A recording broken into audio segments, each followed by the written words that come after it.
Greetings to everyone who is joining us today. I'm Joanna Rolick, the Executive Director of the Chamber of Commerce, and here we are, our business and government event, our annual event, this year totally different than what we have been accustomed to. I looked back on what we did last year, and of course we were having breakfast at the Deer Path Inn, all meeting, having the opportunity to introduce all of our guests, business, civic, and social leaders, and also our board of directors. It was a wonderful opportunity to get together. Little did we know as we were welcoming in 2020 what kind of a year it would be, right? So here we are today, and I thank you all for coming. I wanted to just give you a quick little summary, since this is the annual meeting of the Chamber of Commerce, as well as the opportunity for us to hear from our municipalities, from Jason Wisha and Drew Irvin of Lake Forest and Lake Bluff. But I wanted to give you just a little overview of what the Chamber has been doing. There's no question that this was a disruptive year, but I'll tell you what, this was a year that we saw incredible innovation and collaboration and a sense of community and connection. People who bubbled up to the surface that were just amazing supporters of business and of the nonprofits in town. And one of those people we're going to honor today, and that's Jeff Urso, and we will introduce you to what Jeff did and bring him on board a little later. But at any rate, what I wanted to do was just give you a little summary of what the Chamber was involved with this year. Chamber checks, there are people who bought gift certificates. We sold over $22,000 worth of $20 gift certificates that were dollars that were being spent in town. Fabulous. We had over 40 events. Ordinarily, we do more than 60, and this year we're planning almost 100. So we will keep you posted on all of that.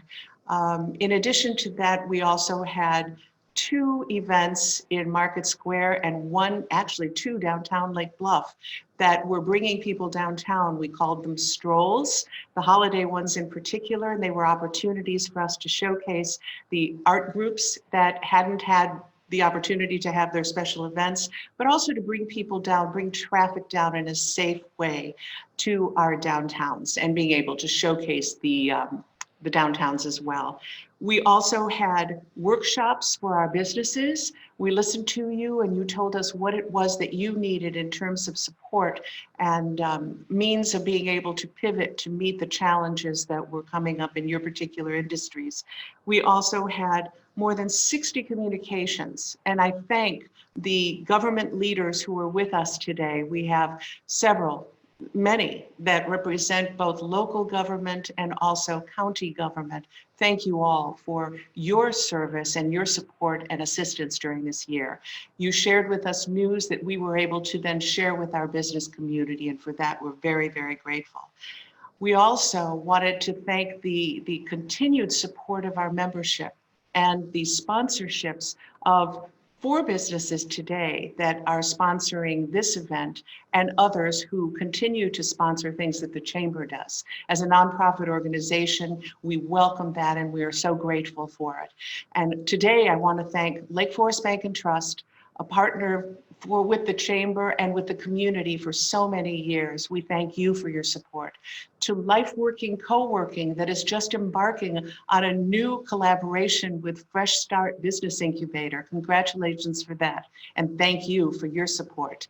To Diana Melikar, who is our outgoing board president, but also is a sponsor of today's event. We thank you for your service to the Chamber and for your generosity.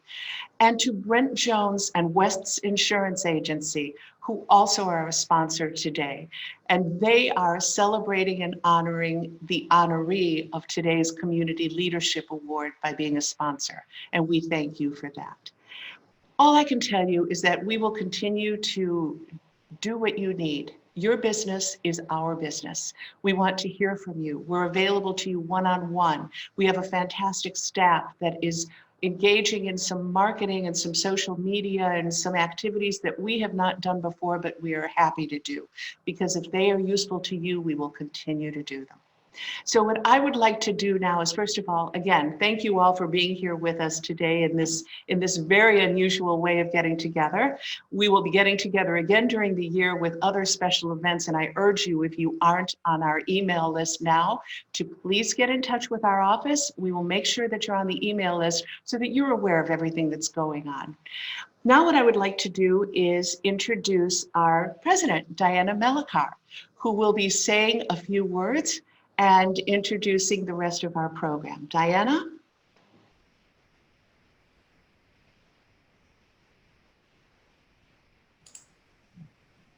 And Joanna, just 1 second as Diana gets set up. There we go. Yep.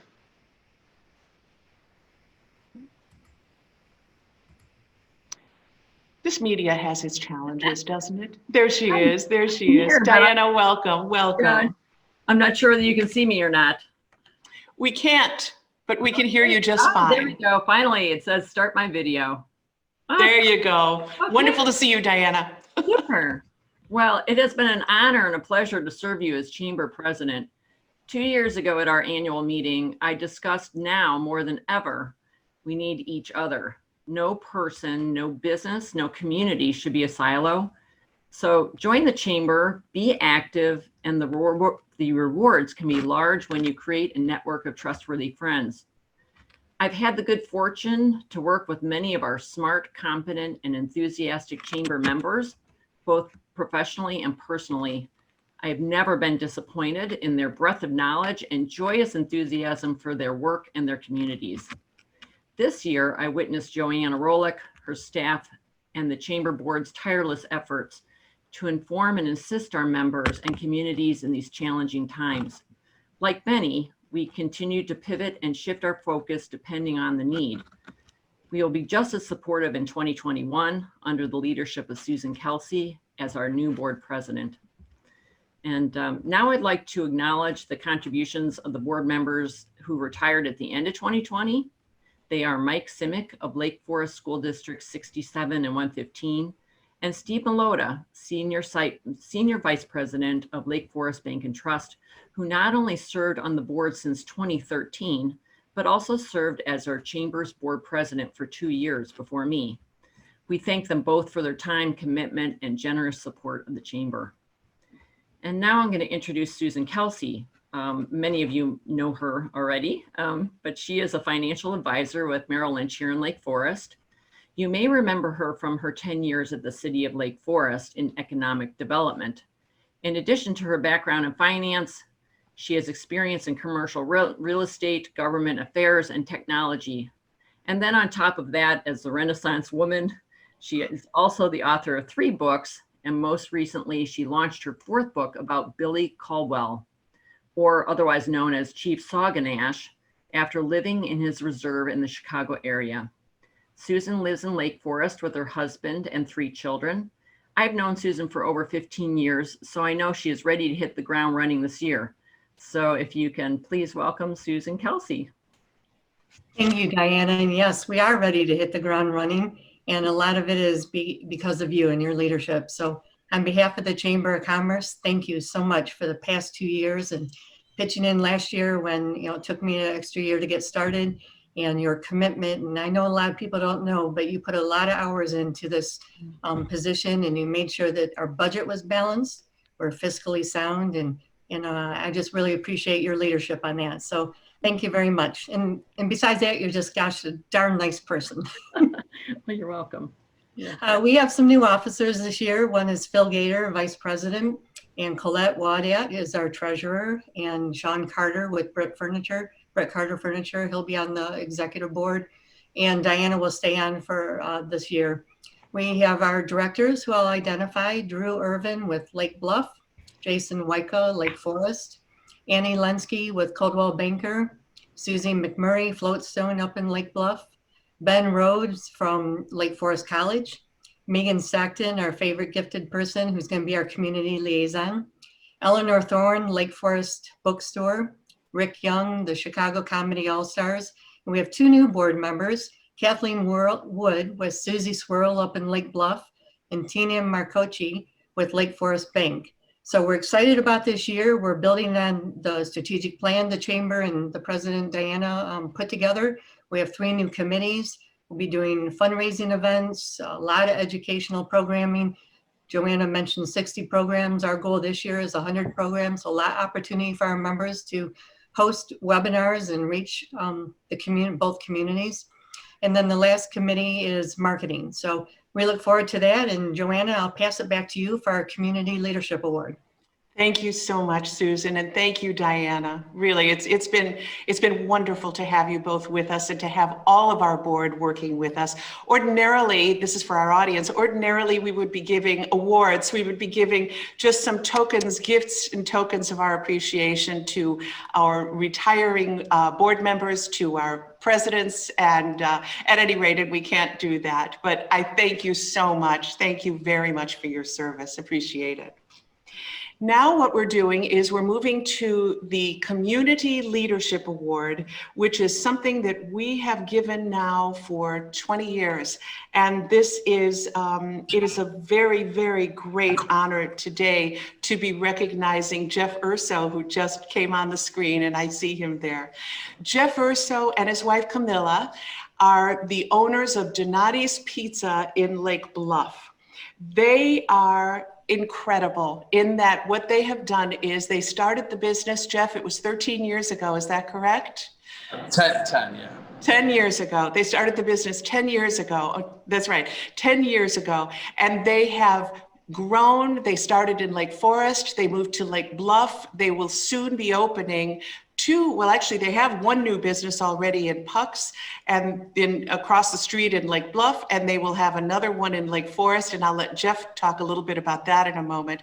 But one thing that I wanted to say was that in reviewing the candidates for the Community Leadership this award and in discussing them at our board, what was brought up, continuously brought up, was the generosity of Jeff and Camilla and the way that they rallied from the very first moment of this crisis this year to be able to deliver to people who were ordering things, deliver from the grocery store next door as well as a pizza, to be able to collaborate with businesses in both Lake Forest and Lake Bluff, to be able to share delivery services, to be able to sell product, to be able to rise up and come up with some solutions and some opportunities to innovate in so many different ways.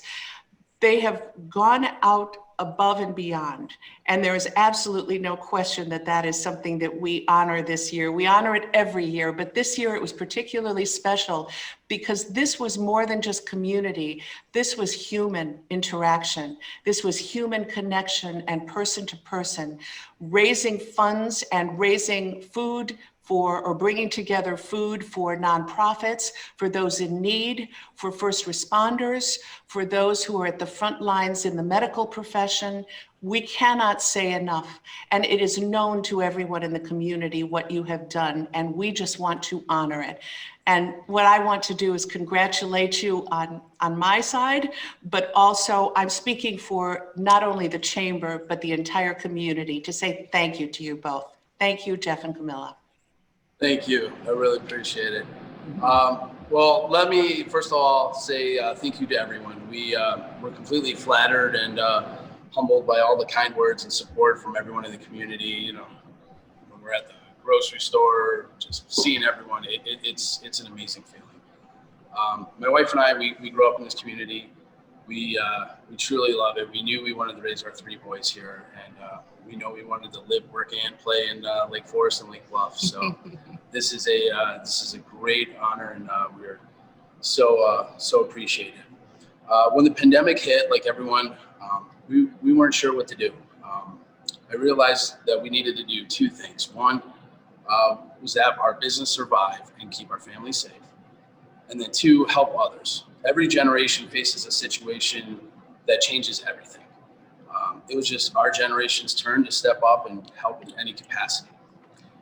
I knew heroes like my best friend, Joe Neasley. He's a North Chicago fireman and paramedic, and he had to go to work every day.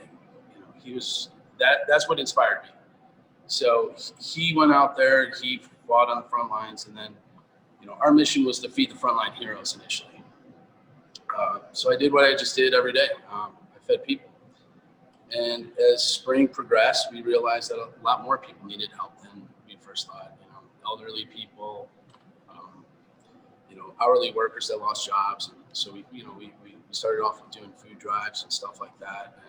And it was just amazing seeing the whole community come together.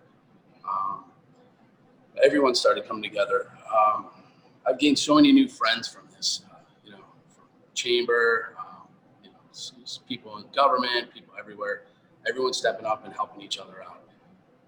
One of my new favorite friends is Kathleen Wood. She owns Susie Swirl. She's one of your new directors. Me and Kathleen would talk nearly daily about, different ideas, different initiatives, different ways we could help people and utilize the tools we had in place in our business and use that, for a community good. And it was so inspiring talking to Kathleen. I learned so much from her. Another person I really want to thank in our community is Peg Sicarelli. She started the Lake Forest Lake Bluff takeout page. For businesses to get the information out to consumers, customers, and everybody would cost us thousands of dollars before. And Peg was able to create a site literally overnight, get thousands of people to sign up for it. And that is what we utilized. It was that takeout page. It got all the information out. It did food drives. It was so powerful. I credit Peg to keeping many of these businesses in business. Kudos to her. Yes. As summer approached, we watched the Village of Lake Bluff go to bat for their businesses, creating a downtown experience that restaurants were able to utilize and customers were able to safely sit outside. We saw the city of Lake Forest put up tents in some of their downtown districts, which was great, in front of Chiefs and Egg Harbor and other areas in Lake Forest. People were able to go outside, experience and enjoy Lake Forest and Lake Bluff. The county board and the board members at the time created grants for businesses that really helped a lot of these businesses get through that struggle. So kudos to all the government coming together, going to bat for their businesses. We're so appreciative of everything you guys have done. And Joanna, you, the Chamber of Commerce is, last year I didn't know anything about it. I knew it existed. 2 years ago, we were part of it. I always felt like it was a sticker on the door. Like, hey, we're part of the chamber. I had no idea the amount of things and work and connections that the chamber steps up and helps facilitate. And in a time like this, it's invaluable. I mean, I'm blown away, and I'm so glad to call you a friend today, Joanna. Thank you. All the sponsors that sponsored this event, including Brent Jones and everyone, a good friend of mine through our kids playing hockey together. Thank you guys so much. Up next in the horizon, we got some new businesses that we're going to work on. We want to make sure that we have a positive and meaningful impact in our community. So we just want to thank everyone. It would take us hours to thank everyone that has helped us and worked with us over this last year. So thank you so much. I just want to leave off by saying this, a famous hockey quote by Wayne Gretzky: "You miss 100% of the shots you don't take." So take a shot at creating new business partnerships. Working together makes everyone stronger, and we really learned that this year. So thank you so much for this Community Leadership Award. I want to give it a close up, just so you can see it from the bottom of our hearts. Thank you. It's going to be displayed right at Donati's in Lake Bluff, right above. We have a little mantle for it, so you can always come by and see it. Thank you guys. We love all you guys. Thank you so much. Oh, you guys are wonderful. This is just turning into a big love fest. And this is really, this is really terrific, but so well deserved. Thank you all so much, so much. And actually, Jeff, this is a perfect segue, some of your comments, to the next part of our program, which is going to be to move on to the presentation by Jason and Drew. So thank you, Susan, Diana, and Jeff. Again, congrats, Jeff. Thank you all. So now what I'll do is introduce our two upcoming speakers.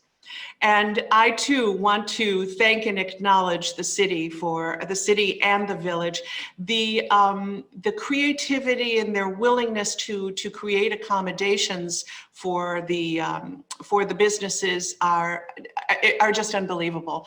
And all I can say is, watching it from our perspective, it's been incredible, and we're so grateful for it. So thank you to the city, and thank you to the village for everything you have done, carving out parking spaces, or carving out dining out of parking spaces, offering financial support, which is so critical to the businesses, and being willing to listen, and so ready and willing to be able to act on things. So all I can tell you is thank you. And now what I would like to do is just say a few words about our speakers, if I may. So Jason Wisha has served as Lake Forest City Manager since 2019, correct, Jason? I'm about a week away from my 2-year anniversary. Woohoo! All right. Okay. So almost 2 years. Prior to joining Lake Forest, Jason spent 5 years as the assistant village manager for the village of Skokie, and served as village administrator for the village of Thornton, Illinois for 7 years prior to that. Jason received his Bachelor of Arts degree from Skidmore College and a Master of Public Administration degree from Wayne State University. He and his wife, Jessica, have 2 small children, live in Lake Forest now, and look forward to raising the family here in Lake Forest. So welcome, Jason. And Drew Irvin. Drew, okay, has been around a little bit longer. Drew started in 2008, Drew. I don't believe that. He presently serves as the president, correct, of the Illinois City County Management Association, which is wonderful. He is on the executive board of the Government IT Technology Consortium, serves as chair of the Glenview Public Safety Dispatch Joint Emergency Telephone System Board, is the secretary of the North Shore Employee Benefits Consortium Executive Board, is on the board of directors for the Solid Waste Agency of Lake County, is on the executive board of the Northern Illinois Benchmarking Consortium, and has served as the chairman of the executive board of the Intergovernmental Risk Management Association. Prior to coming to Lake Bluff, Drew served as village manager in Bannockburn from 2002 to 2007, and as assistant village administrator in Lamont prior to that. He holds a BA in chemistry from William Jewell College and a master's in public administration from the University of Missouri in St. Louis. We're very lucky to have you both with your backgrounds and your connections, and also you're just great guys. So I'm going to step out of the way and leave it to you two. Thank you for joining us. Great. Thank you so much for having us today. And Drew, are you going to drive on the PowerPoint here? Yep.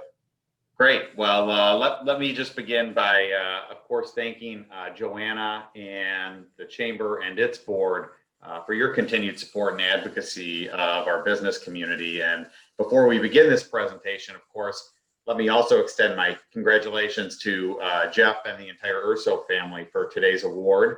And of course, to be one of the first to formally welcome you back to Lake Forest.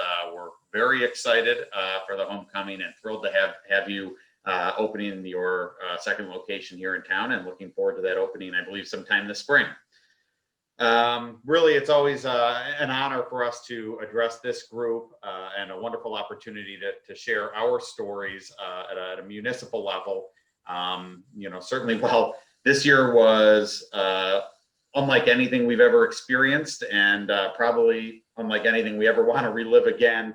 I will say, and I know Joanna touched on this a little bit, in many ways, it was also a year that brought out the best of what makes both Lake Forest and Lake Bluff so special. And I think most people on this call are certainly aware that both of our communities have long possessed a volunteer-minded and philanthropic spirit, coming together to support one another and the broader community. And I think never was that more evident than in 2020. I think, Jeff touched on this, but, from residents establishing social media outlets to support businesses, nonprofits, or our most vulnerable residents, to watching our business community creatively adapt on the fly to survive their new realities, to watching our frontline workers and municipal staff continue to provide critical services and disseminate important information to the public when it was needed most. I really think never is the saying, it takes a village, been more appropriate, or a city in our case. But, you know, I've commented to a few people in that regard. I think one of the lasting ironies of 2020 is that at a time where physical distance from one another was mandated, never have our communities really been closer together. And so we thank all of you for your role in that. We're proud to have been a part of it. But we are also certainly looking forward to the new year and hopefully a stronger and more resilient 2021. So with that, Drew and I intend to keep this pretty informal. We'll kind of bounce back and forth. We are certainly happy to answer any questions at the end of the presentation if you have any. And so with that, I will hand it back to my colleague and the elder statesman of the duo. Drew, go ahead. Thank you, Jason. I guess I would, before I get started, I did want to say a big shout out to Jeff Urso. Personally, Jeff, it was great working with you this summer. I noticed in the background of your, where you were seated there and your camera was sharing, it was by, you had a fireplace and there was a mantle, and above the fireplace was a hockey stick. That's what it looked like. Although I think maybe for you, it should be a shepherd's crook, given how you heralded people through and your fellow restaurateurs through this pandemic. It's been exceptional. So hats off to you. So for you who were part of this program last year, you heard us start off, Jason and I, that was actually our first presentation together. And we wanted to mark that in a way that would maybe leave a memory for you all. And we did that by, we played a song from the Carpenters, We've Only Just Begun, which turns out, given we really had no idea that what we were getting into. I mean, we were doing this presentation just before the beginning of COVID and the onset of it. And wow, was that the understatement of the year.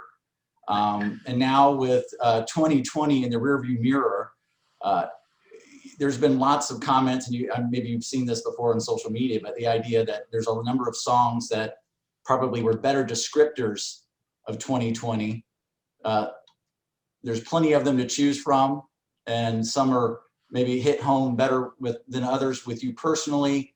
But it was certainly an interesting year, to say the least. And this is something that I thought was kind of unique. But if you look at these images here, and you look at this as almost a Venn diagram, you know, these circles, and how Venn diagrams work is that when there's an independent action or thought, and then where there's overlap, there's commonality. Well, interestingly, if you look at this in all these songs that are descriptors of 2020, as it turns out, if you look where there is that little slice of commonality, it's somewhat predictive of 2021.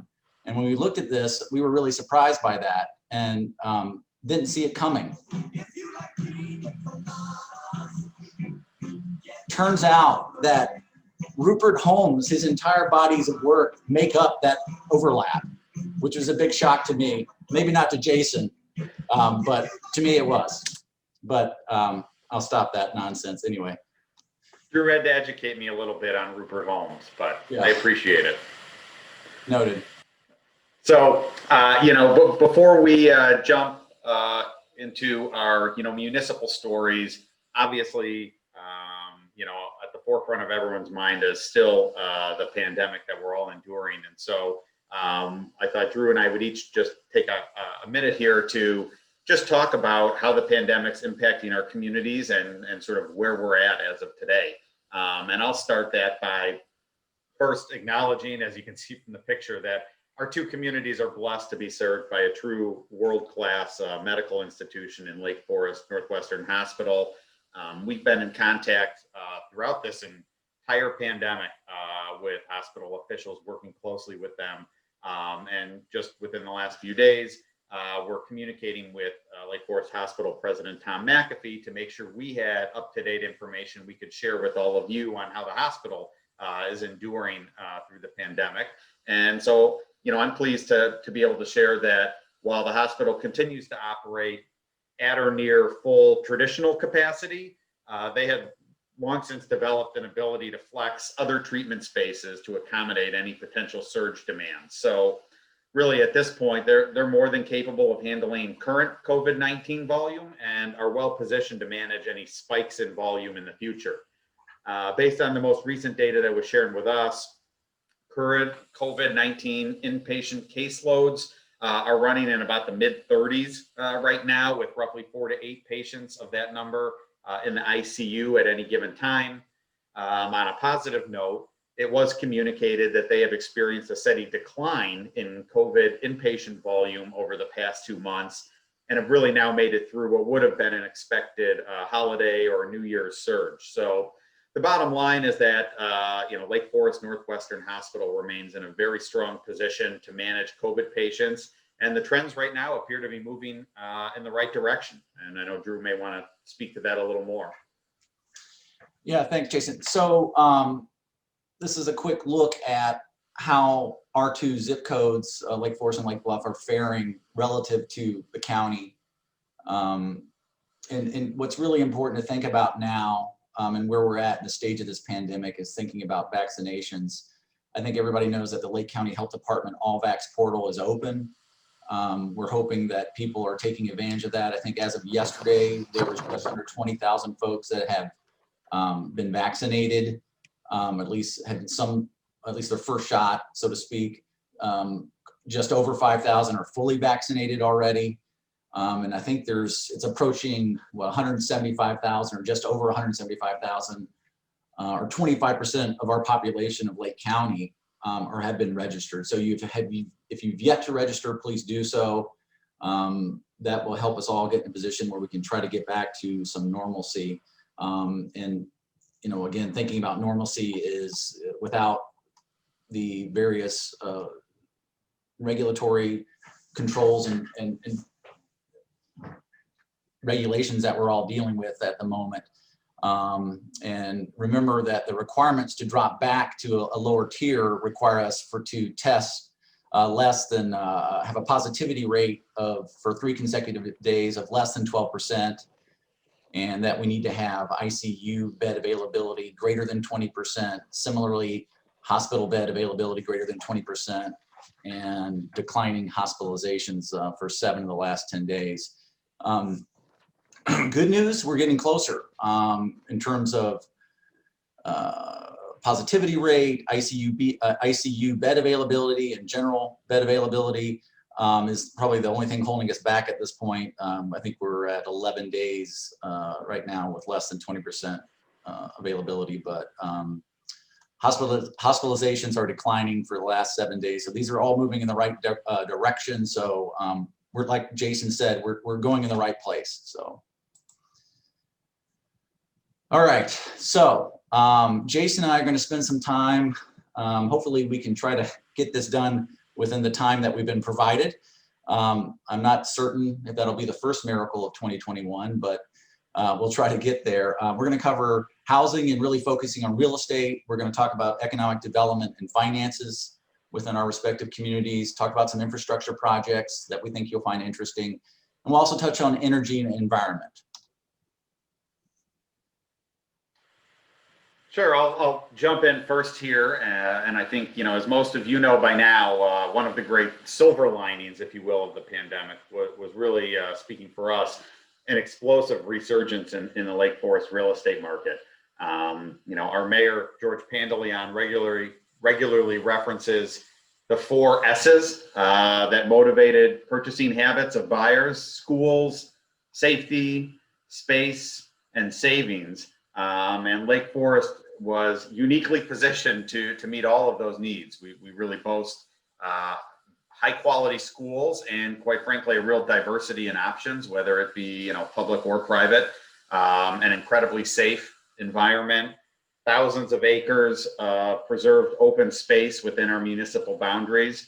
And as we always like to boast, and I'm sure I'll reference it every year on this call, the lowest tax rate in the region. So really the stars align in a lot of ways for home buyers in 2020 to discover what a lot of us have all known. And I think the chart that you see here tells, a really compelling story with, single family home sales up about 55% on the year. We're seeing median sales prices tick up a little bit while the backlog of our inventory dropped significantly. And importantly, we saw significant activity across all price points in the market, including at the very high end, which had been pretty stagnant, for a period of time prior to 2020. In fact, if I had been here this time last year and told the audience that large lots and pools would be all the rage again within 6 months, I don't think anybody would have believed me, but here we are. So having said that, while we're excited and hopeful to see these trends continue in 2021, and actually expect that as inventory now diminishes further, we may see a great word upward trajectory in sales prices. We're also not resting on our laurels as a city. And so, one of the things we're embarking on now under the leadership of Alderman Jennifer Karras and the city's marketing committee is expanding our marketing and outreach efforts. And part of that is including more strategic digital advertising to target specific demographics and subsets that we think are most likely to consider purchasing a home in Lake Forest. We want to continue to get the message out to people in the region that Lake Forest is a remarkable place to be for young families, a wonderful place to raise your children, something I can certainly attest to myself. I can say we're also rolling out some new technologies that will make it easier for current and prospective residents to connect with the city. By the end of the month, I got to give the plug here. We'll be unveiling both a new city website and that's much more interactive and mobile friendly in its design. And we're also unveiling a new dedicated city app for tablets and mobile phone devices. And these tools will allow the public to access information, conduct transactions or other business activity, solicit service requests, whatever it may be, from the ease of their home and from their mobile device. Our city app will also feature push notifications that will allow the city to proactively disseminate information to the public, will allow users to customize their options to only receive information pertinent to them. So keep your eyes out for those tools. We're very excited about it. So the last thing I'll just say on this is that, again, while we're optimistic about the future of the real estate market and are committed to carrying this momentum forward, we certainly recognize we can't and don't do it alone. And so to the realtors who are participating in this call, you guys are really the city's frontline ambassadors and cheerleaders in selling Lake Forest as a community to prospective buyers. And so we thank you for all that you do and look forward to finding additional opportunities to partner with you in the year ahead to achieve some of these common goals. Drew? Yeah, thanks, Jason. And I'll cover some of our branding initiatives later on, but Lake Bluff is similarly situated in that our biggest problem in regards to real estate right now is just a lack of inventory in the marketplace, which is what a wonderful place to be, and which I don't know if that's a blessing or a curse for your realtors out there, but it's, as Jason noted, yeah, we applaud your efforts in being those ambassadors that we know you are and continue to be for our respective communities, and telling all the good words and sharing all the good experiences that we provide. The number of closed sales in Lake Bluff, up 19%. And this is 12-month rolling comparison. So these numbers are just remarkable. And let me thank both Deb Fisher from Berkshire Hathaway and Brady Anderson from GGL that provided this data for Jason and I. It was something that actually we got from both of them this year, and it was just remarkable news. The biggest number that I want to point out here is median sales price. When you look at Lake Bluff's numbers, up 25% from the prior year. What I don't show in here, there is data support that actually Lake Bluff median sales price is back above where it was way back in 2008, which is really remarkable. So we're approaching pre-08 recession pricing, which is just phenomenal. And I suspect the low inventory is contributing to that, the old supply and demand, but that's just a wonderful thing to note. So again, good news on real estate. All this is linked, right, with economic development, real estate. And so I'm going to talk about several issues under economic development, knowing that all of this links to the village's strategic plan and our community's vision for 2023. Economic development itself plays an important role in reaching the village's vision to be a welcoming and attractive and flourishing, authentic atmosphere of neighbors, traditions, safety, and an invigorating community life.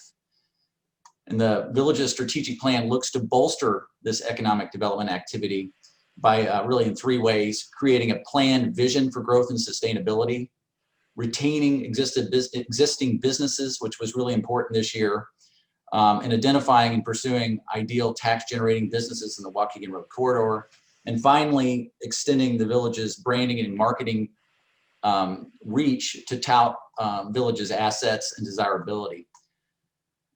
So with these objectives in mind, I'm going to cover these initiatives, starting with the local stimulus program. And I'm going to bring this to your attention. This is not new news. This is actually, the village started this back in April of 2020. We started working with our business community, Jeff Urso, Lake Bluff Brewing operator owner Mike Dornicker, Greg Durman from Mavry's, John DeRossier from Innovasi. We sat down with them very early and said, okay, what can we do together to try to work our way through this? And that's when we came up with ideas to, use our streets, use our sidewalks. The village board approved a program again back in April that really gives eligible businesses the ability to receive a one-time payment rebate, if you will, of sales taxes. The village has set aside close to $100,000 for this program and expanded it later in 2020 to allow for businesses who've had to modify their operations, whether to purchase tents, tables, chairs, personal protective equipment, protective barriers, outdoor heaters.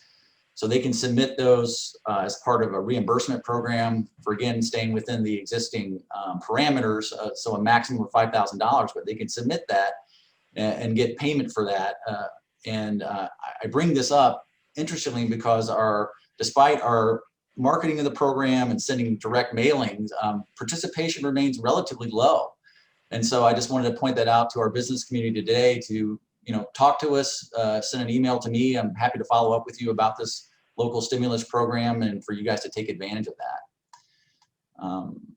Village's branding efforts, Jason talked about the city kind of picking that up and working towards some digital marketing. A lot has been accomplished with the village's branding effort over the past several years. We, of course, uncovered the village's brand and rolled that out. We have branded all the village-owned assets. We've invested in marketing programs, and now it's time to take the program to the next level. Village leadership has really identified that the reinvigoration of the village's marketing efforts is going to be a key activity this year. And we've looked to steal from Lake Bluff's very own successful farmers market model. And we've created a new branding steering committee that's made up of local advertising, marketing, and creative professionals that are going to help provide strategy and help shape the design of a marketing program to achieve our outcomes that we're trying to. And this group has already started working, and I look forward to bringing that to you very soon to the chamber. This image that you're all looking at has the pictures of the Dogs on the Bluff program. I have to admit that was just one unbelievable public arts showcase for us this summer during the pandemic, when we couldn't have used a better, more colorful respite from the pandemic. We had people coming and visiting town from all over to walk and view the dogs and enjoy the art. It's just one of the many 125+1. Again, I'll touch on that for a second. Lake Bluff's 125th anniversary was last year, but due to the pandemic, everything was a little bit muted. So a lot of those programs and celebration activities are rolled into this year. It's going to be everything's going to come up with a big bang at the end in September with a large party that is going to include fireworks. It's been really remarkable that what these volunteers have done. Like Jason noted, that this philanthropic mindset of our communities. This group, it's volunteers, and they've got together to put together this, I'll say 24-month-long party now, and it's just been remarkable. I'm always overwhelmed and feel blessed that we have such wonderful volunteers in our community. I'll touch on a handful of other things and try not to spend too much time on it, seeing there's 15 minutes before 1 already. But the village is going to be taking on a couple different, I'll say, regulatory reviews. We're looking at our planned residential development ordinance. So that's the tool that the village uses to approve larger subdivisions. First time it was used, it was to approve Tangley Oaks. Some of you are probably familiar with that subdivision. And the last time it was used was for the Stonebridge development. So the village board wants that analyzed as a tool and find out there's ways to improve that and make that better serve us. Similarly, the historic preservation regulations of the village are getting an update. There was a lot of discussion late in 2020, but the list of possible amendments to the HPC regulations to include possibly establishing historic districts, increasing the review process time before demolition permits are issued, and some other smoothing refinements that actually keep structures that don't achieve preservation goals, keep them out of that pipeline. Those have been discussed, and they're at the HPC. I think the first meeting is later this month, January 27th, where they start having those conversations. And if you're interested in learning more about that, please participate. I know the real estate community has shown great interest in that topic, so we hope they do participate. The last thing I'm going to talk about in regards to economic development is talk about some of the private investment that's gone on in 2020 and some that's coming in the future. Interesting, despite the pandemic, interest remains high with respect to investment. Local restaurateur John DeRossier has opened another restaurant last year during the pandemic, Bonk, which is interesting not only because of the name, but because it's actually a joint venture, if you will, in that it's a combination bicycle shop and restaurant. I think bicycle shops were overwhelmed during the pandemic and couldn't have enough product to move.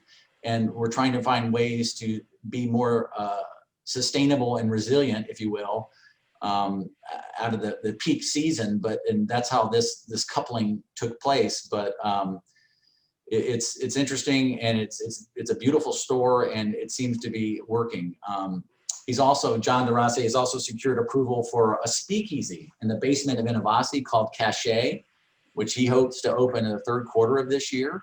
Where else in Lake Bluff would you get a speakeasy to get actual approvals, right? They're supposed to be illegal inherently. And staying on the same block in our central business district, Prairie Espresso and Wine Bar, they're opening an indoor space that's going to complement their outdoor space in the Scranton Alley that's much loved. And that's supposed to be opening up in the second quarter of this year. And let me turn west to the Waukegan Road corridor. Imperial Motors, that's the Jaguar dealership. The visuals here, the owner there, Jordan Aaron's looking to relocate his dealership just 2 parcels south along 41, and we expect him to break ground later this year. So, the whole Waukegan Road corridor is another one of those areas where long-term planning has benefited the village, and that the village has changed the regulatory environment over there that's really benefited that area tenancy. And right now, it's experiencing single-digit vacancy rates in office, flex space, and retail. So it's good news in real estate all around. All that translates, again, going back to critical land use decisions over time have, I've said this before at chamber presentations, and I'll say it again because it's important. Again, critical land use decisions over time have provided the village with a very diverse tax base. Even as small as we are, we have industrial, we have retail, we have residential, which is predominant. We have a lot of open space, but all this commercial has benefits in generating sales tax for the village. So about 30% of the village's revenues come from sales tax. Another 30% come from property tax. So this contributes to the village's good health. We've maintained our AAA rating from Moody's. If you look 2020, I think we had much more, I think, frightening predictions about what was going to be happening to sales tax dollars. But the good news is, you know, it was just a minor dip. And if you look at it, it's not too far off trend to where it's been. And so that's the good news. The village is in great economic health. And I mean, this is all part of long-term planning and I would say long-term thinking, forecasting that has allowed the village to be in this enviable position financially. And because of that, the village board this year was able to keep, you know, pandemic top of mind and was able to not increase property taxes and hold the line and not ask for an increase in the extension. So, you know, in the case that Jason noted and loves to brag about Lake Forest being the lowest property taxes in the county, in this case, you know, we remain on the medal stand. We're getting the silver, and we're happy to accept it. So it's good to report in a pandemic that such a positive financial outlook. Great. Well, thanks, Drew. And certainly I'll take the opportunity to boast the same for the city of Lake Forest. We'll try to move a little quickly on this. I know finances aren't always the most exciting topic for many people, but you know, the truth is it's good for us to discuss, I think, not only because of its importance, but selfishly because I think both for Lake Bluff and Lake Forest, we've got a great story to tell. And, you know, as Drew had noted, really, it's no accident as I look at Lake Forest that we've been so well positioned to weather this storm. One of the real hallmarks of Lake Forest city government has always been its commitment to fiscal stewardship with an emphasis on long-term financial planning. So really, it's a testament to both our current and to past city councils that we find ourselves in relatively good shape here.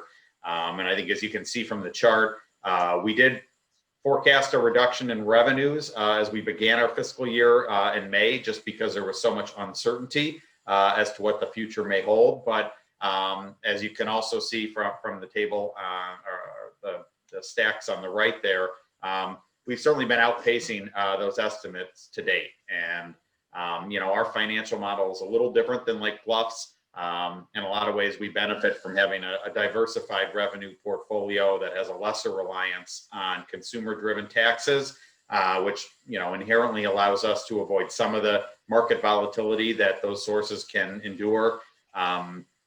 You know, as you can see, we've done a little bit of belt tightening as well to manage our expenses this year. But again, as the stacks on the right show, you know, we're positioned to finish this fiscal year in the black yet again, and again, having been able to accomplish that without compromising any aspect of the exceptional level of services that our residents have come to expect. Drew, you want to flip that? Thank you very much. So equally important, I guess, to preserving the strength of our municipal finances is ensuring the economic vitality of our community at large. And certainly I don't have to tell people on this call that the realities of the pandemic placed an unprecedented hardship on our local business community. And so similar to what Drew discussed with Lake Bluff, in response to the realities of the pandemic, last spring, the Lake Forest City Council set aside about $500,000 to support our business community through a local stimulus program. That was modified with a second round of enhanced business eligibility that was approved this fall. And so, you know, the goal of the program, I think, as the City Council envisioned it, was to provide maximum flexibility and broad eligibility to hopefully benefit as many businesses as possible. And so under the program, businesses are eligible for various fee waivers, sales tax grants, 50-50 cost sharing arrangements for COVID-related expenses that have been incurred. And I would note that, very similar to Drew's comments, somewhat surprising, I would say, is that the response and participation in the Lake Forest business community has been a little lower than we might have expected. And so, understanding the audience that we have here, I'll take an opportunity, again, to plug the program again. And so if you're a Lake Forest business who has not participated in the program, please contact the city. Elizabeth Holub, our finance director, could certainly walk you through the specifics of the program. But again, we're here to help. And every business, just as a point of emphasis, is eligible for up to a maximum of $12,500. In addition to sort of the financial stimulus program, the city council also directed staff in the spring going into the summer to exercise a newfound flexibility and creativity to assist restaurants in expanding their outdoor dining capacity. And so whether it was closed streets, blocking off dedicated parking areas for expanded dining, or accommodating improved carryout operations, these efforts hopefully provided added benefit to local restaurants. And quite frankly, from my experience, I think it had a real positive impact of enhancing the vitality of our business districts. And, there's the old saying that necessity is the mother of invention. And I hope a silver lining of this pandemic may be challenging us as a city to rethink our approach moving forward and continuing that spirit of creativity and flexibility, because I think it served us very well over the summer, and we'll look to think through how we can carry that forward in the years ahead. Another exciting initiative from this fall that was again spearheaded by Alderman Karas and the marketing committee was the creation of the Lake Forest Station pop-up shop. A plug to one of our local high school students, who's obviously a tremendous artist, who actually created the artwork that you see there depicting our train station where this was located, in concert with several other pop-up shops in the central business district. This store and the others really collectively brought an enhanced vitality to downtown Lake Forest, and benefited some incredibly deserving nonprofit organizations that have always been a real cornerstone of our community. So credit to all involved with that. It was, I think, by all accounts, a rousing success and exceeded all of our expectations. So as we look forward to the new year, we're also excited by the anticipation of numerous new restaurants opening in the community, as I had referenced in my introductory comments, and as Jeff had acknowledged earlier. We're thrilled to be welcoming Donati's back home, and we'll also be welcoming Rosati's location into the Central Business District in the months ahead. In addition, there's excitement building for the potential for several well-known and highly regarded restaurants to consider new Lake Forest locations. So please stay tuned. We hope to have some exciting information in the near future. Looking towards the west side of town, as you can see from the picture on the bottom there, over in our Settlers Square corridor on the west side, we're thrilled by the announcement of two new restaurants operated by John DeRossier. Piggybacking on Drew's comments, John's obviously been a very busy man over the last year and a half. So we are expecting two restaurants to open in that location in the months ahead: Everett Farm, as well as the Station, one being a farm to table concept and the other more of a, I think, Mexican casual concept. And certainly, again, amongst this audience, John and his team are well known by most in the area here, and these restaurants will certainly be a really welcome addition to that part of the community. Staying for a minute on the west side of town and shifting more towards commercial development, we do have a 3-story office building that's been proposed at the southeast corner of Everett and Waukegan that is currently under review by the city's Plan Commission. I think the proposal and the design are also a welcome addition to the area. Certainly, this has been a site of significant interest to the community for some time, and so we're hoping to see that come to fruition later this year. And as we progress further in the year, moving back toward the Central Business District, I also expect that we'll have an upcoming discussion on the potential redevelopment of the Midwest Bank property at the southwest corner of Deer Path and Bank Lane. So it's safe to say that there's a lot of activity envisioned in the year ahead as we exit sort of the worst of the pandemic. One thing I will note, talking about sort of commercial and corporate real estate, one thing that is still of importance to us that's a bit of an unknown is what the year will hold for our corporate residents out in Conway Park, and probably more than just next year, but in the years ahead. Certainly while tenant occupancy remains strong, I wish I had a crystal ball to forecast what the future may hold for when employees may return to their offices and what that may mean for the market out there. But I can't say we are certainly prepared to work with all of our corporate partners out there to ensure that the park remains well positioned as an attractive destination for businesses large and small.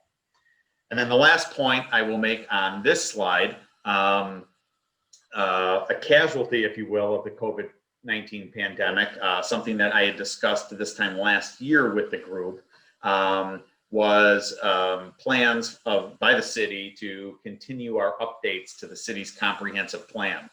The process that entails ultimately, requires a lot of public hearings, a lot of public meetings and engagement.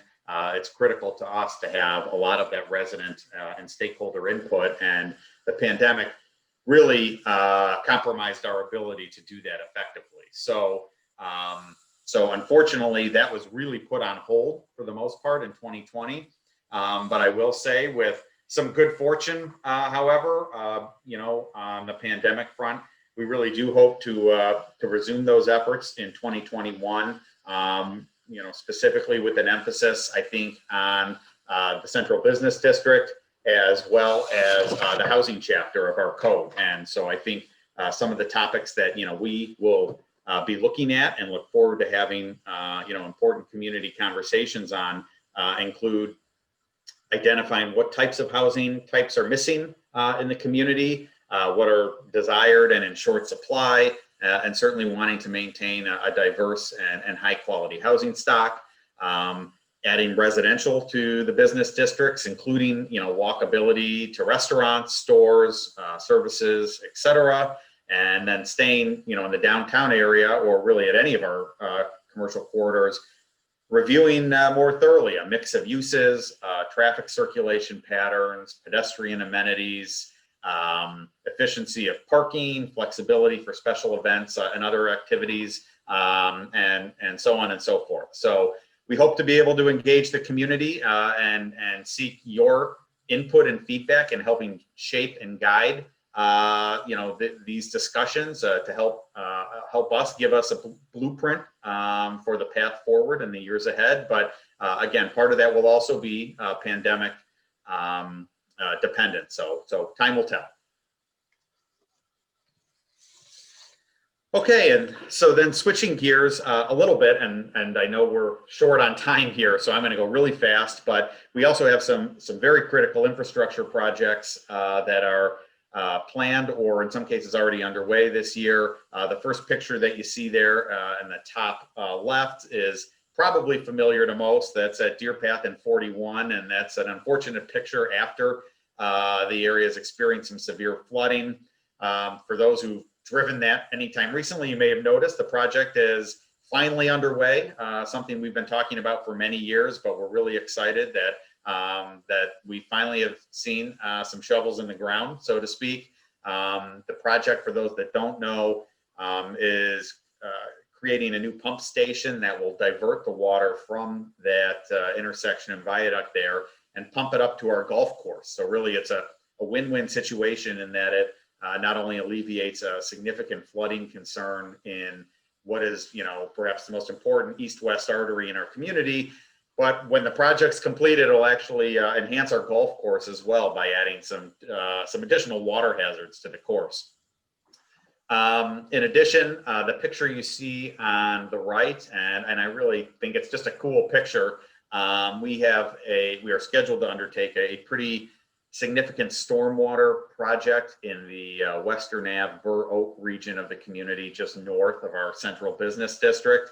As you can see from the photo, the creative design that is being utilized here includes the installation of a pretty massive stormwater detention vault that will be underneath Western Avenue. And this area was identified as our engineers, for some time as really the most severe area for stormwater flooding issues in the community. So as the picture illustrates, the project will retain excess storm water when the storm sewer system is at capacity, and then will sort of drain back into the storm sewer system as levels begin to drop.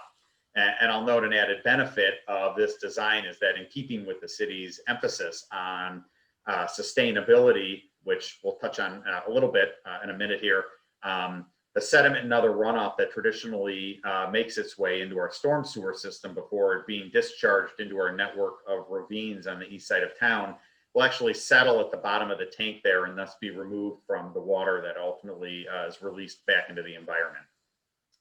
And then finally, real quick, you can see a picture of a ravine there. You know, our network of ravines are both an incredible natural treasure, but they're also a critical component of our stormwater management system. You know, virtually all stormwater generated east of, I believe, Green Bay ultimately makes its way into the various ravines before being discharged into Lake Michigan. So we've noticed that over the, you know, the past 5 or so years, the increased frequency and severity of storms in the region has stressed our ravine system. It's led to some erosion and washouts in certain areas. And so this summer, we'll be embarking on a significant ravine restoration project and actually a few smaller projects as well that will include the repair and stabilization of ravine slopes, the installation of riffle pools to dissipate some of the stormwater energy, and these projects will include utilization of native plant materials too, in further keeping with the city's commitment to sustainable practices. So a lot on the horizon for us, but all very exciting projects, and certainly all of them will have a significant positive impact on the stormwater challenges we face. Drew? Thank you. So Lake Bluff's infrastructure projects, picking up where Jason left off, stormwater, stormwater, stormwater is what these subtitles should actually be on this slide. And I'm going to really focus my limited time in talking about what is being discussed at the village board level. What's most important is the village has continued to identify stormwater projects using our stormwater modeling and simulator that we put together. And we've identified a number of projects. Obviously, something or someone needs to pay for these projects. So the village board is exploring the establishment of a stormwater utility. This would involve establishing a fee that would cover the cost of future stormwater capital projects, any debt service related to those projects, as well as operational and maintenance costs. This is a utility model that represents an equitable method to collect revenue from those properties that place a demand on the system, which is, with rare exception, pretty much every property, right? So revenue is generated by charging all property owners a periodic stormwater fee based off that particular property's impact. So when you think about it, so if you own a property that was a large parking lot, or it was significantly covered by impervious surface, then your fee should be bigger than somebody's who's an unimproved surface, which is not, you know, contributing to the stormwater issues in town. So that conversation is underway. Pay attention to this. It will involve both public and private property owners, and we'll be in contact with folks about that, but it's an important one to bring up. Water projects this year are going to be tackled big and small, from as small as painting all our fire hydrants to replacing a very large water transmission main by 176, part of that intersection redo, if you will, which, you know, if you ask the state of Illinois, they would tell you that that intersection rehab would take place, or actually be let, in 2023 with construction to follow. I think that's more aspirational than true, knowing because there's a stump, not unlike Deerfield Road stormwater utility pump relocation project that Jason's managing now with IDOT. They're doing something very similar at 176 and 41, but that project's on hold. So that's got to get done first before they can start the other road work. And they also haven't even started land acquisition as part of this project yet. So to think it's going to get started in 2 years is just not realistic. Another important local transportation initiative that Village has been looking at is redoing Green Bay Road. When I say redoing, reconstruction from our limits, which is 176 south to Lake Forest. We would do a total recon of the road and redo the bridge. We're trying to stick our hand in a bucket that a lot of other communities in our same planning area are trying to get federal dollars to support an 80-20 cost sharing arrangement. Our project has been pushed a little further back than we originally thought. And so at the earliest, it would begin in about 3 years, but there is the opportunity that we could leapfrog some other communities and jump ahead if their projects aren't ready as ours is. So there's a possibility, but right now that's probably 3 years away. The last infrastructure project I will mention, there's a contract that's been awarded for the McClory Bike Trail pedestrian bridge replacement, which is the Pedway just south of the Lake Bluff train station on the McClory Trail. That project is a state, county, village venture, thanks to Senator Julie Morrison, and thank you to Chair Sandy Hart in helping us finance this important pedway. Everybody's learned what a COVID world looks like. That means everybody's out cycling, everybody's out walking. And so this bridge will help give people more space. It's a newer, wider bridge, and it's due for replacement. Quickly, the village and the city have been engaged in a number of energy and environmental initiatives. The village board, as recently as Monday, has talked about the backyard bee and chicken keeping programs, those pilot programs the village has had for the last 3 years. The village board is interested in having those be permanently approved, and so we're preparing the required memorialization of that, and that'll be in front of the village board within the next 60 days. One of them takes an amendment, actually the short-term rental program takes an amendment of the zoning code, but those are coming quickly. Also, community solar program, both the city and the village are offering this. This is something that a number of North Shore communities jumped in on, and we saw it as another opportunity to give our residents a place and a way to save money and support sustainable initiatives in Illinois. And this program provides a way for residential and small commercial customers for no enrollment fee to deliver a guaranteed 20% discount on energy supply. You can jump on the village and the city's websites to learn more about this program. Electricity aggregation, many of you here probably remember several years ago where the city and the village jointly went out, did a procurement, and were able to buy electricity at a much lower rate than ComEd. We were able to undercut their pricing. They were hooked into a very long deal and couldn't get out from underneath it. So we swooped in and we literally saved millions of dollars for customers within the village and the city. And there's a chance now to take that to the next level. Although I want to make sure your expectations are in alignment. There will not be millions of dollars of savings with this. In fact, there's very minimal dollar savings, and it's in the tens of thousands of dollars. And those dollars would actually end up in the city and the village's bank accounts to be used for certain, I will say, potentially could be used to buy energy credits and or be used to support local sustainability initiatives. But this project is in the works. The village has taken certain steps to get that moving. The Lake Forest, I think, is taking those steps this first quarter of 21. But that's another opportunity for communities to further sustainability initiatives, save some money, and feel better about it. Ravines, as Jason noted, these are stormwater alleyways, if you will, for us. There are a handful of ravine projects that we're concluding, that we finished up from 20. And we're actually the biggest one of note in Lake Bluff is Lillian Dell. It is, oh, you know what? I'm sorry, I skipped an important project. Let me go back. Waste and recycling. Gosh, 4 years ago, when speaking to the chamber, I brought up the village was beginning to examine the establishment of a commercial waste and recycling franchise. It took 3 years, and that's because that's what the statute requires, a 3-year study to get a handle on how much recycling is being done in your community before you can actually start a commercial franchise. We have cleared that hurdle. the village has issued a RFP, and we are coupling that or attempting to do so with our residential waste hauling contract.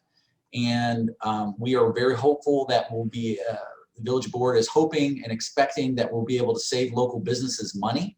We're hoping that we can leverage economies of scale and get you all reduced pricing.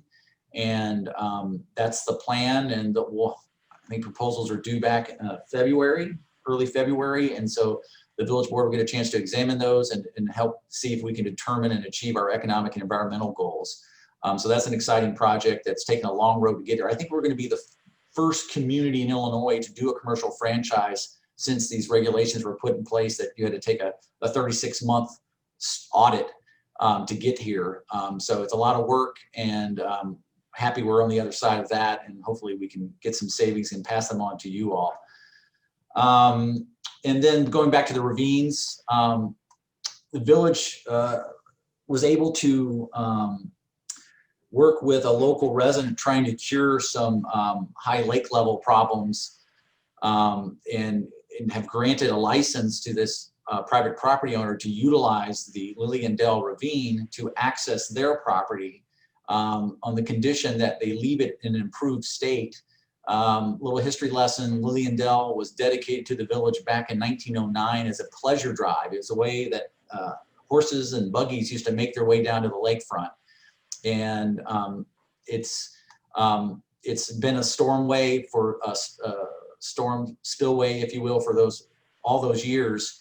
And with that comes erosion. So this homeowner, when they're done with their work, is going to leave Lillian Dell in an improved state, and it'll probably be the most stable ravine in the village with improved pedestrian access, because it is like we talked about, a pleasure drive access down to the lake.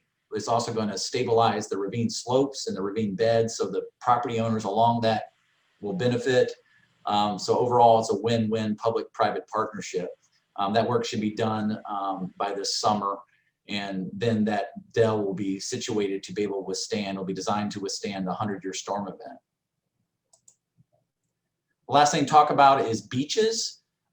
This is the Lake Bluff Beach, for those of you familiar with it. That structure there labeled North Shore Water Reclamation District Pumping Station.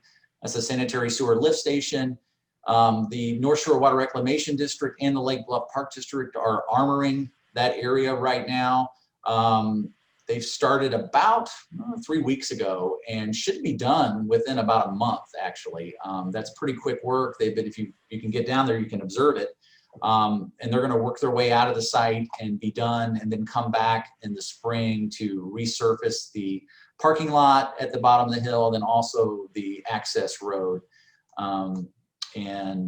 So those improvements will help the village continue to weather these unbelievably high lake levels that are creating all this erosion and these high waves that are overtopping and just making a mess of things down there. So.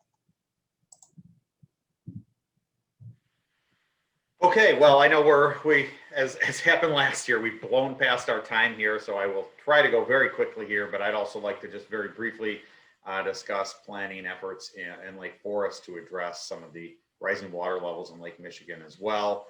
I think a new reality we're facing is that with higher levels and more volatile and extreme storms, we've routinely now had to experience more extensive damage to our beach.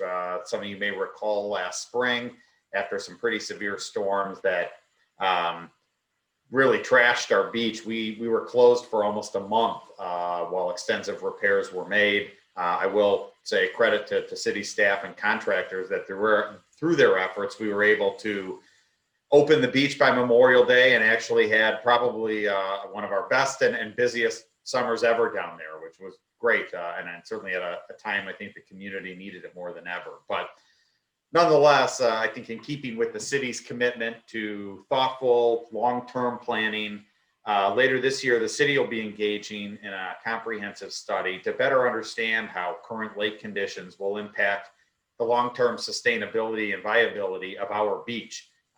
The ultimate goal for us is to develop a strategy that allows us, through future capital planning efforts, to ensure the beach remains, the community treasure that it is for the next 50 years as well. So my hope is that at this event next year, again, hopefully at the Deer Path Inn, we may be able to speak towards a design and construction strategy that will ensure preservation of this critical community asset.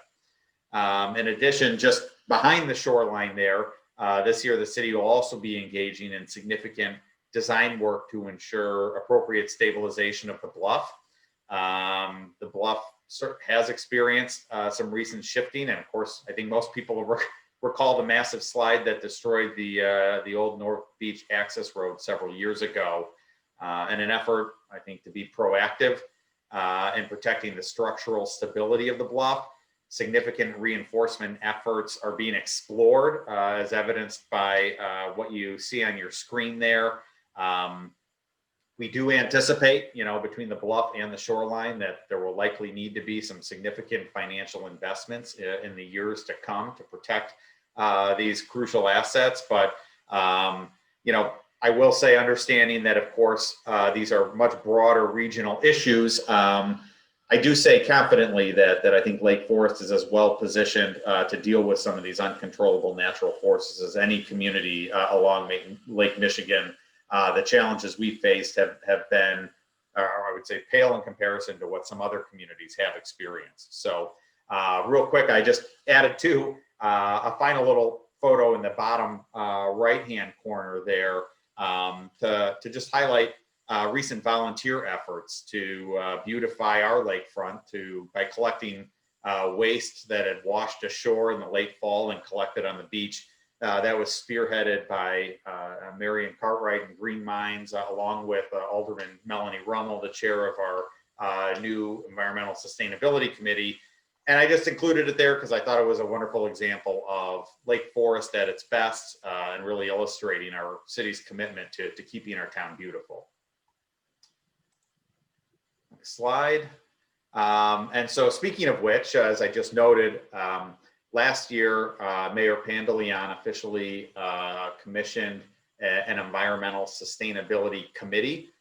This is structured as a subcommittee of the city council, and really was created in an effort to develop a more formal approach to effectively integrating sustainability into our planning efforts, budgetary efforts, and operational practices. And so one area of focus for the committee this year will be a review and reevaluation of the city's recycling operations, changes in the marketplace for recyclable material, combined with a really high contamination rate that we've had in Lake Forest, meaning non-recyclable material that's put into the recycling coder has substantially increased the cost of the city's recycling program and changed the economics pretty significantly for us. So, the committee's efforts in looking at this will occur in conjunction with a comprehensive marketing and educational awareness campaign that has already started. It was made possible by the extraordinary generosity donation from the Lake Forest Garden Club. You can see a few of the messages and campaign material that's there. Drew has spoken in awe of the mascot, Bart the Cart, there, but I did tell him it's trademarked. So, we can talk offline about whether it could be used somewhere else. But anyway, we're really hopeful to see where this program and initiative goes in improving some, again, the both environmental and financial factors associated with our current recycling efforts. In addition, the committee has also approved expanding a partnership with Jewel in town to collect single-use plastic bags. We'll have a drop-off location both at the Jewel here in town, as well as at the city's compost center, in the hopes of keeping these products out of our waste stream and offering residents an opportunity to recycle these items responsibly, because they can't be deposited into our residential recycling toters at home. I think that is starting later this month, so please stay tuned for more information on that. And then finally, I think future initiatives that the committee will explore, include, potentially greening of the city's fleet, promoting renewable energy investment within the city and the community, enhancing the city's natural land management, infrastructure, and natural resource conservation practices, and measuring our aggregate climate impact. So no small feat there. Needless to say, there'll be a very busy committee this year, but I do think obviously it's a testament to our commitment to enhancing our sustainable practices. So knowing that we've run well over here, I think it's a good ending point to our presentation. I think that last slide there and the last topics we addressed are reflective really of a common theme of sustainability and long-term resiliency in all that we do. So whether it's looking at city finances, infrastructure, housing, business vitality, or environmental initiatives, everything both of our communities do is really geared towards making a better tomorrow for our towns. And so I'll just leave it by saying, we know we can't do that alone. All of you on the call, our local businesses, you are really a key pillar to that future success. So again, on behalf of Drew and I, on behalf of the City Council, we thank you for all that you continue to do to make our community so great, and we look forward to continuing to partner with you in the year ahead. So thank you very much for your time. And Drew, I don't know if there's anything you want to add. Otherwise, Joanna, happy to turn it back over to you. Drew, anything you'd like to add? No, just to echo Jason's comments, thanking everybody for their time and for their patience. I mean, I think we're only 26 minutes over, so that might be a new record for Better us. than last year. Yeah. Well worth it, well worth it. Share everything that fell to the cutting room floor, but there was a lot. So Well, and you know what? There were 2 questions that were posted, and I just wanted to throw them out to you just for a moment, if you'd like to please. do that. All right, one is from Lori Rose, who asks, can you highlight the types of belt tightening initiatives that Lake Forest utilized to reduce expenses? Sure. Yeah, that's a good question. And I will say, a lot of them were personnel driven, just because being in the service industry, the overwhelming majority of our costs are personnel related, and recognizing that we have that the structural model and sustainability of our budget is very healthy and strong, and that we also operate pretty lean from a staffing perspective. A lot of our efforts were geared towards more temporary savings than permanent savings, also with the belief that some of the volatility we would be experiencing as a result of COVID were likely to be more temporary than permanent shifts as well. So there were a lot of opportunities we took advantage of to temporarily freeze vacant positions or delay the hiring of positions that hadn't been filled. And, there are a lot of much smaller things that we could talk about, and, travel and training budgets, but really personnel was probably the largest one. But I would note too, it did not result in a significant long-term reduction in our workforce. They were really just temporary measures in an effort to weather the storm, so to speak. Great. If I may, just for those interested, Lake Bluff, similar situation. There was some temporary postponement of some capital initiatives while we wait to find out how, in fact, impacted the village's revenue streams would be. But we did do, we continued the trend, what we've done for the last several years. When I arrived in Lake Bluff back in 2008, which reminded me again, I should have more gray here by now, but I think there were 55 regular full-time employees for the village. Today, that number is 33. And we did another reduction in the last several months by outsourcing within our finance department, a position. We had somebody depart, took a promotion as a department director in another community, but we looked at that and our finance department looked at that and said, is this a place where we can have an opportunity to change how we do business and find a way to save money and find greater efficiencies? And it turns out there was, so we made that move. And that's something that we've always done. I mean, that's one of the things about being small. We can be very agile and look at what our department needs are, what our community needs are, and be very flexible. Thank you, Drew. And agility is something that all businesses are engaging in right now. One last question. This is from Susie Dutke in Lake Bluff. Are there any Village of Lake Bluff business stimulus programs available to service businesses that are located in Lake Bluff? And maybe we should ask that of both communities. Yeah, I'll take it first. The short answer is no, but the finance committee and the village board talked about that, and that was a difficult one. And part of that was trying to be comfortable with how the programs that have been put together for stimulus and retention were designed, and that was using a dedicated revenue stream of dollars that those types of business were actually generating, right, going through the sales tax revenue bucket. So, but that's something that the village has talked about, and there's not a lot of great examples of that, but that's certainly that's been talked about, but just not as of this moment. Sure, and I think Drew captures most of what I would say as well. At this point, the program has not been expanded to businesses in the service industry. As Drew indicated, I think that there was sort of a natural correlation and nexus in trying to find a revenue stream to fund the program by those businesses that generated revenue in the community. And it was used as an opportunity to sort of give back to those businesses money that they've, revenue that they've generated in the city. But certainly something that, we may continue to discuss and explore in the future. Thank you both so much. It is now 1:30 and I wanted, no, it's all good. It's all good. If people needed to hop off, I'm sure they did, right? That's the beauty of this format, right? But Drew was a little long-winded. No, this was terrific. And I wanted to thank you both for a terrific presentation and for sharing these updates with all of us. And I also wanted to express to our guests today, I wish we could see you all, but we want to thank you for all you are doing in your respective corners of the world to rally support for businesses, for nonprofits, and for our communities. We have so much to celebrate and be grateful for. Please stay well, everyone. Don't hesitate to get in touch with any of us on the screen.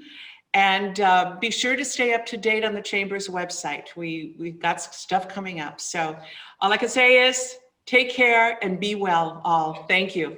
Thank you, everybody. Thank you. Thank Joanne. you.